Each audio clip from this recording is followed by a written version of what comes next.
O Cruzeiro, será que vai de alfa para encarar o Tombense? Os primeiros passos na temporada ainda estão sendo dados. Hoje à noite vai ser só a segunda partida no ano. Muita coisa ainda precisa ser ajustada, mas a tendência é de que os garotos continuem no time titular. E trazer para esses garotos todos, das crias da toca, um respaldo de confiança a ele e aquilo que é a nossa realidade, não só a ele, mas a mim, em cima de uma circunstância toda, sabendo que a maturidade, o amadurecimento, o crescimento dos atletas, ele se dá jogando. Para este jogo, alguns dos mais experientes que não jogaram na estreia foram relacionados. Inclusive quem brigava por posição no time titular do ano passado, como o atacante Arroio. Outro que está liberado e viajou com o grupo para o duelo contra o Tombense em Uberlândia foi o atacante Chico da Costa. Já no bid, ele ganhou condição de jogo e está pronto para quando o Tite precisar. A gente vem para complementar, né? Quem escolhe depois é o Tite. A gente não disputa um com o outro, senão que a gente vem para somar e complementar. E eu estou à disposição do Tite para como ele quiser me usar, com quem ele quiser me usar, mas a gente não tem essa preocupação, né? A gente entende que em algum momento o clube vai precisar que a gente disponha das nossas características, né? Uma das motivações de estar aqui é realmente saber que com o meu jogo eu posso agregar e somar em algumas ocasiões especiais, e estou feliz de estar fazendo parte disso. A dúvida é se eles serão titulares. O certo é que a base do time vai ser montada por garotos que têm a chance de trazer na mala a primeira vitória no ano. Inoportuno da minha parte falar que vai voltar os atletas em função de ter tido um mau resultado, sabe? Eu tenho que analisar por vezes o desempenho individual dos garotos. E não fazer o seguinte, jogou mal uma vez, tu já retira. Não se forma atleta assim. Se forma um técnico que tem suficientemente maturidade para entender esse processo todo. E dar a eles a confiança e não, errei uma vez, cortou a cabeça, não vou mais jogar. Eu tenho esse discernimento para essa condição. Então, calma ainda para direcionar a equipe titular para o próximo jogo. Perfeito, porque aí eu tenho que manter coerência no que eu sempre exigi aqui nessa bancada, que foi ter paciência com os garotos. Por exemplo, no jogo do final de semana eu estava no Mineirão e aí na saída eu gosto de ficar naquela resenha sempre com os torcedores para ouvir a opinião dos torcedores e muitos falando, não pode colocar esses garotos para jogar. Ganhar é muito bom, a gente não gosta de perder, mas é nesse momento que nós não podemos ter medo de colocar os garotos e fazer essa avaliação individual que o Tite acabou de falar. E por isso, acredito que esse é o time aqui que vai para o jogo de hoje contra o Tombense, lá no Parque do Sabiá. Nós vamos com o Otávio, goleiro, na minha opinião, um goleiraço. Inclusive, Jonathan Jesus e João Marcelo, que não são a nossa zaga titular, mas já são do profissional. Vamos de Rian, Cauã Moraes e Cauã Prates, que já mostra ser uma boa liderança também, inclusive, na ausência do Kaique. Vamos de Japa, Murilo Hickman. E aqui a gente já começa, de repente, a começar a colocar a galera, já que vai jogar, sem dúvida nenhuma, já atuando mais na temporada, junto com os outros titulares. Que é o caso do Arroio, o Ryan Leles, e eu coloquei o Chico da Costa aqui como centroavante, aqui na frente, sob o comando do Tite, para trazer essa vitória contra o Tombense do Parque do Sabiá. Perfeita colocação do Tite. Não tem que ter medo de colocar os meninos. É avaliação individual e se jogou mal, dá mais uma chance para o garoto poder pegar a minutagem. É sobre isso, Bel. Fechou, Gão. Ô, Fael, e a gente está vendo aqui falar sobre o jogo do Cruzeiro, Gão. Fala, turma! O técnico Tite tem hoje à noite a missão de conseguir a primeira vitória sob o comando do Cruzeiro. Depois da derrota na estreia no Mineiro para o Pouso Alegre, o time estrelado encara hoje à noite o Tombense no Parque do Sabiá, em Uberlândia. Já tem mais informações sobre esse jogo e para essa partida apita o árbitro Ieger Túlio Cardoso. Os assistentes são Celso Luiz da Silva e Fernanda Nandria Gomes Antunes. No VAR, Marco Aurélio Augusto Fazecas Ferreira. Enquanto o time se concentra para essa partida contra o Tombense, o assunto na Toca da Raposa 2 foi a apresentação do meia Gerson, que vestiu a camisa estrelada pela primeira vez. vai usar o número 97 e falou, até emocionado, sobre a relação com o pai. Vamos ouvir.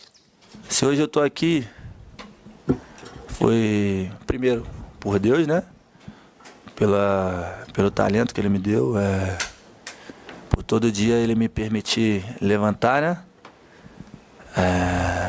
Meu pai foi meu primeiro treinador, muitos de vocês não sabem, foi meu primeiro treinador, começamos treinando ali na rua. A gente esteve junto quando a gente passava dificuldade. Aproveita bastante seu Marcão, viu, Gerson? Aproveita que seu Evaldo faz uma falta danada. Vamos falar um pouco aqui sobre a arbitragem. Diferente do jogo do Atlético, por exemplo, a gente vê uma arbitragem nova, né? Uma arbitragem que está tendo oportunidades e acho que isso a Federação Mineira tem que fazer muito bem. Pegar essa galera e colocar realmente para poder apitar, mas o melhor de tudo, o que eu penso pelo menos que pode ser o melhor de tudo, talvez você padronizar a arbitragem, mas aí é uma longa conversa que a gente pode ter num outro momento. Em relação ao Gerson, aproveita bastante mesmo o seu Marcão, que você não sabe a falta que faz às vezes essas pessoas do nosso lado, como o seu Evaldo, por exemplo, que hoje estaria aqui feliz, inclusive, com a sua apresentação. Ô, Gão, deixa eu falar pra você primeiro, Gão. Vamos Sim. começar com a apresentação Boas do notícias. Gerson. Quem diria que esse abraço seria o fim da novela que começou desse jeito? Ô Gerson, vem pro Cruzeiro, Gerson. Você lembra dessa frase, né? Foi num jogo da internet em que o Davi encontrou o Gerson e chamou ele pro Cruzeiro. Deu certo e o Davi foi parar na coletiva de apresentação do jogador, a pedido do Cruzeiro. Fico muito feliz, né, que ele me reconheceu por causa do vídeo. E é muito emocionante para mim ver um jogador muito importante vindo atuar no Cruzeiro. Quando eu cheguei, já olhei para ele. Durante o jogo ali, não podemos falar da vida pessoal, né? Mas acabou no momento dele ali, ele tendo essa reação. Queriam expulsar ele do jogo, eu não deixei. Por ser uma criança, eu vi que estava sendo de coração. E para mim é uma felicidade enorme ver que os torcedores estavam contentes se eu pudesse vir para o clube, dessa possibilidade de eu vir para o clube, na verdade.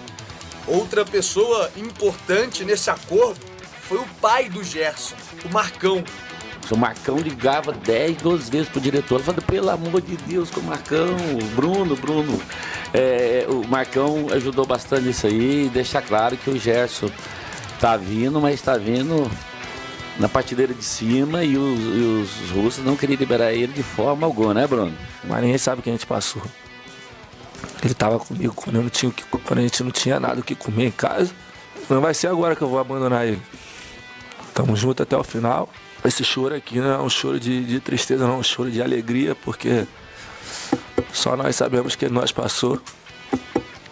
E hoje eu posso dar uma vida boa para minha família. Depois das lágrimas dessa história de vida, vieram os sorrisos. A felicidade de voltar ao Brasil e a um clube gigante. E a minha aceita de vir pro Cruzeiro porque foi um projeto irrecusável, aonde também o que me fez aceitar esse projeto foi todo o esforço que o Pedrinho, o Pedro Júnior e o Bruno fizeram. Aos 28 anos, Gerson chega ao Cruzeiro com um contrato até dezembro de 2030. Depois de quase 6 meses, o jogador volta ao Brasil após passagem pela Rússia e já fala em entrar para a história do clube estrelado. Toda vez que eu treino ali, eu olho que tem umas fotos ali, né, dos jogadores, do que eles ganharam. E a minha vontade aqui é, daqui a uns anos, ter foto minha lá também. O relógio corre contra Gerson. Faltam apenas 148 dias para a abertura da Copa do Mundo em 11 de junho, e cada jogo pode definir o futuro do volante com a camisa da seleção brasileira. É justamente esse sonho que moveu sua decisão de deixar o Zenit e aceitar o desafio no Cruzeiro, voltar ao centro do futebol brasileiro e entrar de vez no radar de Carlo Ancelotti. O cenário, porém, é apertado. Antes da convocação final, o Brasil terá apenas 2 amistosos. Contra a França, no dia 26 de março, e diante da Croácia, no dia 31. A lista desses jogos deve sair ainda na primeira quinzena de março. Até lá, Gerson terá algo entre 10 e 13 partidas pelo Cruzeiro para mostrar serviço, convencer Ancelotti e provar que merece uma vaga. A expectativa é que a estreia aconteça em 25 de janeiro, justamente no clássico contra o Atlético Mineiro, pelo Campeonato Mineiro, na Arena MRV. Logo depois começa o Brasileirão, com a intensa sequência de jogos no meio e no fim de semana, mais oportunidades para chamar atenção. Ancelotti já deixou claro que a última convocação antes da Copa será decisiva. Embora a base esteja praticamente definida, ainda existem algumas vagas em aberto. O treinador havia prometido manter Gerson no radar mesmo após sua ida ao futebol russo, mas o volante acabou ficando fora das listas recentes. Segundo o comentarista Henrique Fernandes, da Globo, a missão não será simples. Casemiro e Bruno Guimarães são nomes praticamente certos. A briga de Gerson seria por uma vaga de reserva, concorrendo com jogadores como Ederson, Joelinton, João Gomes, Jean Lucas e Andrei Santos. Pouco tempo, muita concorrência e uma chance única. Agora tudo depende do que Gerson fará dentro de campo com a camisa do Cruzeiro.